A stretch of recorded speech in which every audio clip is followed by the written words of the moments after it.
Hola, hoy nos metemos de lleno en algo que, bueno, nos afecta a todos. ¿Cómo proteger nuestra vida digital? Tenemos aquí bastante material sobre ciberseguridad personal y vamos a intentar sacar las claves prácticas. La idea es construir nuestras defensas digitales poquito a poco. Exacto. Porque hoy en día, con todo conectado, la seguridad ya no es opcional, vamos, es básica. Las fuentes que hemos visto tocan un montón de temas, ¿eh? Desde cómo proteger los datos en sí hasta cómo navegar o usar el correo de forma más segura. Intentaremos dar una visión clara y sobre todo, pues, que sea útil para el día a día. Perfecto. Pues empecemos por la base, por la protección de la información en sí, el cifrado de datos. Suena como muy técnico, casi de espías, pero ¿qué significa esto para nosotros en la práctica? Pues mira, no es nada de película, ¿eh? El cifrado básicamente es transformar información normal, la que lees, en un código que no se entiende si no tienes la clave correcta. Se usa un algoritmo y una clave secreta para, digamos, revolver los datos. Y el objetivo es muy simple, que si alguien consigue tus archivos o tu disco duro, pues que no pueda leer nada. Es una barrera clave contra el acceso no autorizado. Vale, o sea, hacerla ilegible para quien no debe. Eso es. Y los materiales que hemos analizado hablan sobre todo de tres formas de hacerlo. Una es el cifrado de disco completo. Ahí todo el disco duro se protege y es el sistema operativo el que lo va descifrando cuando tú inicias sesión. Otra opción es cifrar solo carpetas concretas, donde guardas lo más sensible. Y la tercera, ya más específica, es cifrar documentos sueltos para que solo gente autorizada los abra. O sea que tenemos como diferentes niveles de candado. El de disco completo parece el más fuerte, ¿no? Te protege de todo. Es muy efectivo si pierdes el portátil o te lo roban, por ejemplo. Para la mayoría de la gente es una protección excelente. Pero bueno, las fuentes también dicen que si te preocupa un ataque más dirigido, más sofisticado, podrían intentar acceder mientras el ordenador está encendido y, por tanto, descifrado. Ah, claro, mientras está en uso. Exacto. Y ahí es donde cifrar archivos o carpetas específicas con información muy crítica, pues añade una capa extra de seguridad, ¿sabes? Incluso si el disco ya está cifrado. No es una cosa u otra, a veces se complementan. Entendido. Aseguramos los datos que están guardados. Pero, ¿y los intentos de entrar desde fuera? Por la red. Ahí es donde entran los cortafuegos, los firewalls, ¿verdad? Justo. Si el cifrado protege los datos quietos, el cortafuegos es como el portero de tu conexión a Internet. Su trabajo es mirar el tráfico de red que entra y sale y bloquear los intentos de conexión que parezcan sospechosos o que no hayas permitido desde fuera. Pero claro, tiene que dejar pasar las comunicaciones que sí necesitas, navegar, el correo, etc. Pero muchos sistemas operativos ya traen uno. ¿De verdad hace falta más? Las fuentes decían que la configuración era difícil. Es buena pregunta. Los que traen los sistemas operativos modernos, bueno, suelen ser bastante buenos para un uso normal. La complicación, y donde quizás las soluciones específicas dan más control, está en ajustar la configuración fina. El reto es el equilibrio. Serlo bastante estricto para parar lo malo, pero no tanto que te bloquee cosas que necesitas, como las actualizaciones, las videollamadas, juegos. Claro. Las fuentes recomiendan, como norma general, una política de denegar por defecto. O sea, bloquear todo lo que venga de fuera si no lo has permitido tú expresamente. Y luego vas creando reglas para lo que sí necesitas. Configurar eso bien, pues sí, requiere un poco de conocimiento. Entiendo. No quieres levantar un muro tan alto que luego no puedas ni recibir el periódico digital. Es un ajuste fino. Y hablando de cosas que intentan entrar, el malware. Sabemos que es software malo, pero las fuentes hablan de que puede hacer de todo. Borrar archivos, secuestrar el equipo, espiar. ¿Cómo nos defendemos de eso? Ahí es donde entran las herramientas anti-malware, lo que todos llamamos antivirus, vamos. Un buen programa de estos, según lo que hemos visto, tiene que hacer varias cosas. Debe escanear archivos y el tráfico de red buscando amenazas conocidas, protegerte mientras navegas o usas el correo, revisar los USBs que conectas y, por supuesto, permitirte hacer análisis completos del sistema cuando tú quieras. Y que esté al día, supongo. Fundamental. Que se actualice constantemente, tanto la lista de virus como el propio programa, y que sea de una casa de confianza. Ahora, lo interesante es cómo detectan el malware. Ya no es solo buscar firmas de virus conocidos, también usan métodos heurísticos. Heurísticos, eso suena complicado. Bueno, imagínate que no solo tienes una lista de los malos conocidos, las firmas, sino que también eres capaz de detectar comportamientos sospechosos en general, aunque no conozcas al malo. Eso es la heurística. Buscar patrones que son típicos del malware, como que un archivo se modifique solo, que intente conectarse a sitios raros. Eso permite pillar amenazas nuevas que aún no están en las listas. Combinan varios métodos: el escaneo que programas, el del correo, controlar que los archivos no cambien sin permiso, y esta detección por comportamiento. Vale. Parece una defensa bastante completa. Pero uno de los puntos que recalcaban las fuentes es que no basta con instalar un antivirus y olvidarse. Exacto. Es una pieza muy importante, pero no la única. Sobre todo si piensas en una casa o una oficina con muchos aparatos: portátiles, móviles, tablets. Proteger cada uno por separado es poco eficaz y siempre te dejas algún hueco. Por eso el material habla de soluciones de Endpoint Security. Endpoint Security. Básicamente, son plataformas que gestionan la seguridad de todos los dispositivos, los endpoints o puntos finales, de forma centralizada y coordinada. Integran el antivirus, el cortafuegos, controlan qué aplicaciones se pueden usar. Es un enfoque más global, digamos. Es vital en empresas, pero cada vez más importante también en casas con muchos cacharros conectados. Tiene lógica, una visión de conjunto. Oye, y otro caso. Queremos tirar un ordenador viejo o vender un disco duro. Mucha gente cree que formatearlo y ya está, que eso borra todo. ¿Es así? Ese es uno de los grandes mitos. Las fuentes son clarísimas. Formatear un disco, sobre todo el formateo rápido que hacemos casi todos, no elimina los datos de forma segura.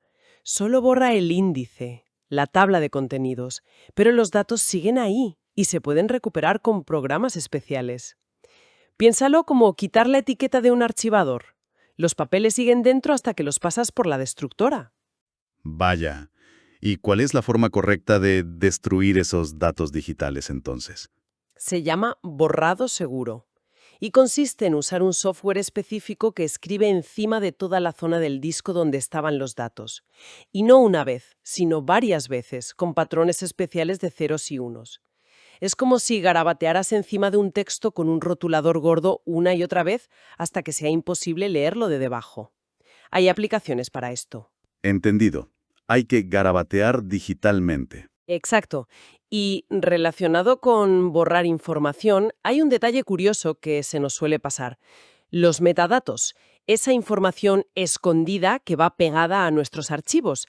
La ubicación GPS en una foto, quién creó un documento Word, la fecha. ¿Es útil para organizar? Sí. Pero si compartes un archivo sin limpiar esos metadatos, puedes estar dando más información de la que crees. Hay herramientas para verlos y quitarlos. Qué interesante lo de los metadatos. Una fuga de información silenciosa. Cambiemos ahora a algo que hacemos todos los días. Navegar por Internet. Parece lo más normal del mundo, pero ¿somos conscientes de cuánta información técnica regalamos con cada clic? Un montón de detalles técnicos sobre nosotros y nuestro equipo con cada web que visitamos. Y no hablamos solo de la IP pública, ¿eh? Hablamos de cosas como la resolución de la pantalla, el sistema operativo y el navegador exactos que usamos, el famoso User Agent, el idioma que tenemos configurado, la zona horaria, si aceptamos cookies e incluso las fuentes, las letras que tenemos instaladas o los plugins del navegador. ¡Ostras! Es como una especie de huella digital técnica. ¿Y qué podemos hacer para navegar de forma más segura y, bueno, más privada ante esto? Pues el material da varias recomendaciones prácticas. Algunas son las básicas de siempre: usar sitios de confianza, que se vea el HTTPS, mantener el navegador actualizado a tope. Otras van un poco más allá: configurar bien los niveles de seguridad del navegador, tener cuidado con qué extensiones instalamos y bajar programas solo de las webs oficiales. Un consejo muy útil es navegar con una cuenta de usuario que no tenga permisos de administrador. Así, si algo malo intenta instalarse, lo tiene más difícil. Tiene sentido. Limitar el daño potencial. Claro. Y más cosas prácticas. Si usas un ordenador que no es tuyo, acuérdate siempre de borrar historial, cookies y archivos temporales al acabar. Plantéate usar bloqueadores de scripts como NoScript, sobre todo en sitios que no conozcas, porque muchos ataques vienen por ahí. Y para conexiones seguras, no te conformes solo con ver el candado del HTTPS. Hay tecnologías como HTSS o extensiones tipo HTTPS Everywhere que fuerzan la conexión cifrada siempre que se pueda, y eso evita algunos ataques. Y ya para los más paranoicos, para los más cuidadosos con su privacidad, navegar dentro de una máquina virtual aísla la sesión de tu sistema principal. También se hablaba de formas de navegar de manera más anónima, ¿no? Sí, sí. Existen sistemas para ocultar tu IP real y que no se asocie a tu navegación. Los más habituales son los servidores proxy, que actúan como intermediarios, los anonimizadores web, que son como un filtro online, y las redes de anonimato como Tor o las VPNs comerciales. Estas últimas crean como túneles cifrados por donde va tu tráfico y a menudo lo hacen rebotar por varios servidores. Eso hace muy difícil saber de dónde vienes. Cada sistema tiene sus ventajas y desventajas en velocidad, seguridad, facilidad de uso. Vale, cubrimos la navegación. Nos queda otro pilar de la comunicación digital, sobre todo en el trabajo: el correo electrónico. Las fuentes decían que sigue siendo un punto de ataque potentísimo, sobre todo con la ingeniería social. Totalmente. El email es el campo de batalla principal para la ingeniería social ahora mismo. Como dicen los análisis, las defensas técnicas en el perímetro, el anti-spam, el antivirus del servidor, ayudan, claro, pero no son la panacea. Los malos saben que la pieza más fácil de engañar suele ser la persona que lee el correo. Por eso, casi todas las recomendaciones se centran en que el usuario sea cauto y escéptico. ¿Qué tipo de cautela? Hay que desconfiar de todo ya. Pues, en cierta medida, sí. La regla de oro es, si un correo no lo esperabas, que parece sospechoso o simplemente raro, máxima precaución. No hacer clic en enlaces ni bajar adjuntos a la ligera. Comprobar siempre la dirección completa del remitente, no solo el nombre que pone, que eso se puede falsificar muy fácil. Si un supuesto amigo o compañero te pide algo raro por email, datos, dinero, confírmalo por otro lado, llámale o algo. Fijarse en los detalles entonces. Justo, la extensión del archivo adjunto es la que esperas.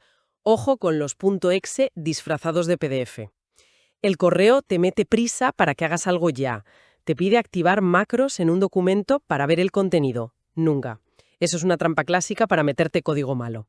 Y desconfía muchísimo de cualquier enlace que te lleve a una página donde te pidan contraseñas o datos bancarios. Suena a que hay que estar muy alerta. ¿Algo más a nivel técnico para el correo? Bueno, mantener todo actualizado es vital.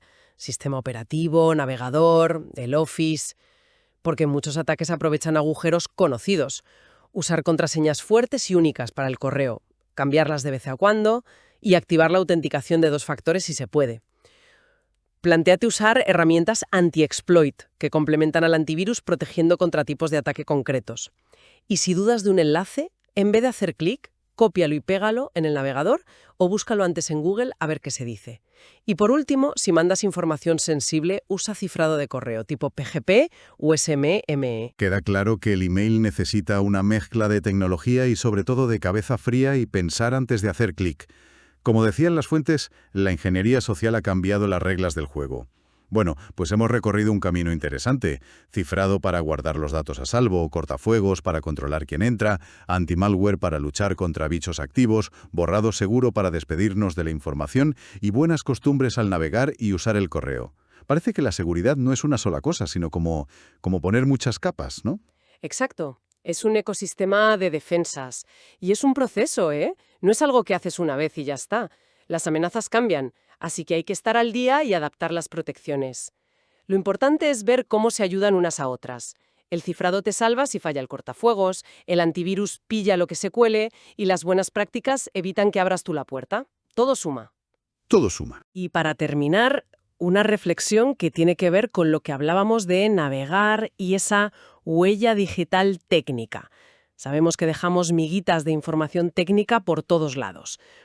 ¿Qué navegador usamos? Los plugins, la resolución, el idioma. Si juntas toda esa información que parece inofensiva y muy técnica con otros datos que quizás compartimos en redes sociales o en otros sitios, ¿hasta qué punto se podría crear un perfil súper preciso de alguien, de sus costumbres, de sus posibles puntos débiles, incluso sin que esa persona haya dado su nombre o su dirección? Es una pregunta un poco inquietante sobre cómo se conectan los datos en esta era digital. Una reflexión final potente, sí, y muy actual. ¿Cuánto dice de nosotros esa suma de pequeños detalles técnicos? Con esa pregunta en el aire cerramos nuestro análisis de hoy. Esperamos que estas claves que hemos sacado de las fuentes sobre seguridad personal os hayan sido útiles. Gracias por escucharnos.